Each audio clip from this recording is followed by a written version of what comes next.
खुलुमबाय गिबियावनो आंनि मुलुगनां बड' निउस चेनेल रादाब नायनो मोजां मोनग्रा बिथांमोननिसिम गोजोन फुंबिलिनि बयनिसिमबो गाहाम हामलायनाय जासिहरनाय जाबाय। आसा खालामो नोंथांमोनहा गासैबो मोजाङै दं। नोंथांनि थाखाय आं गोदान रादाब लाना फैलायबाय। अन्नानै भिडिअखौ स्किप खालामाजासे जोबजासिम नायलांदो। थुदो बिदिबा गोबाव खालामाजासे रादाबखौ जागायनोसै। दिनैनि फुंबिलिनि मोननैसो गाहाय रादाबफोरा जाबाय।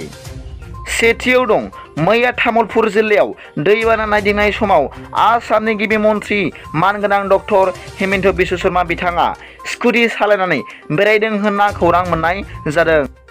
मख'जाथावदि दासिम दैबानाया आसामाव काछार, चिरां, मरिगाव, नगाव आरो तामुलपुर जिल्लाफोराव गासै 2,50,300 सुबुंफोरा दैबाना लोमजानानै दं होनना आसाम स्टेट डिसास्टार मेनेजमेन्ट अथ'रिटिआ मिथिहोदों होनना खौरां मोननाय जादों।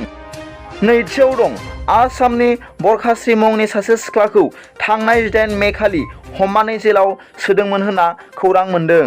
मख'जाथावदि बरखासिखौ आलफा बिग्रायारि हानजाजों लोब्बा दं होनना खानाय जादों होनना डिजिपिआ फोरमायदों।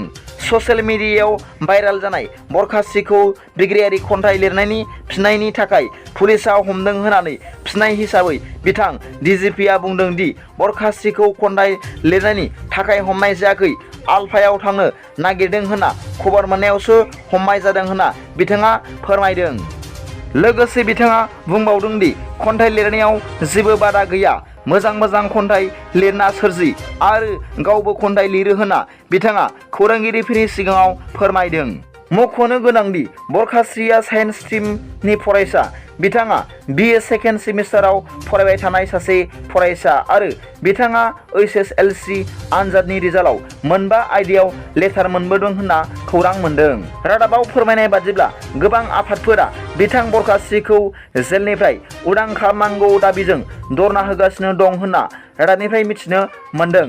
रादाबाव फोरमायनाय बादिब्ला बिथांनि जामिननि हियारिंआ 21 जुलाइआव जागोन आरो बिथां बरखासिया 22 अक्ट'आवनो गावनि कलेजनि आनजादबो दं होनना रादाबनिफ्राय मिथिनो मोननाय जादों।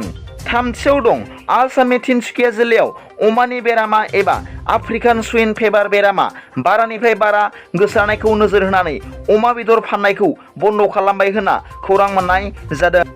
ब्रैथियाव दं आसामाव दाखालि बावैसो दैबानायाव खस्थ' मोननाय बिथांमोननो हेफाजाब होनो थाखाय ITC लिमिटेड कम्पानिनिफ्राय श्री आइभान थास' लेप्चा, डक्टर दिनेश आगरवाला, श्री रमेश कुमार के नायार आरो श्री बिधान बरुवा बिथांमोनहा ज' लोगो नांनानै आसामनि गिबि मन्त्रि डक्टर हिमन्त बिश्व शर्मानि आखायाव चिफ मिनिस्टार रिलिफ फान्डआव 2 कौटि रां अनसुंथाइ होदों होनना आसामनि गिबि मन्त्रि डक्टर हिमन्त बिश्व शर्मा बिथाङा गावनि टुइटारनि गेजेरजों गोजोननाय फोरमायदों।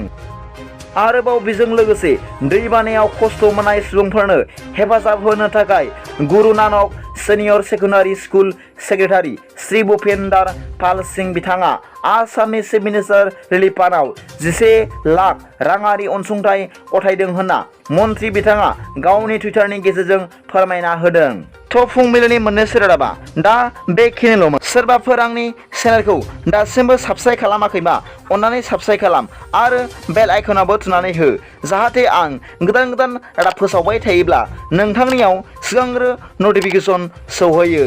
गाबोननि फुंबिलिनि रादाबाव नोंथांमोनखौ गोसो गोथारै आंनि गोसो सिंनिफ्राय फरायहरनाय जाबाय। गोजोन्थों, एसेनोसै।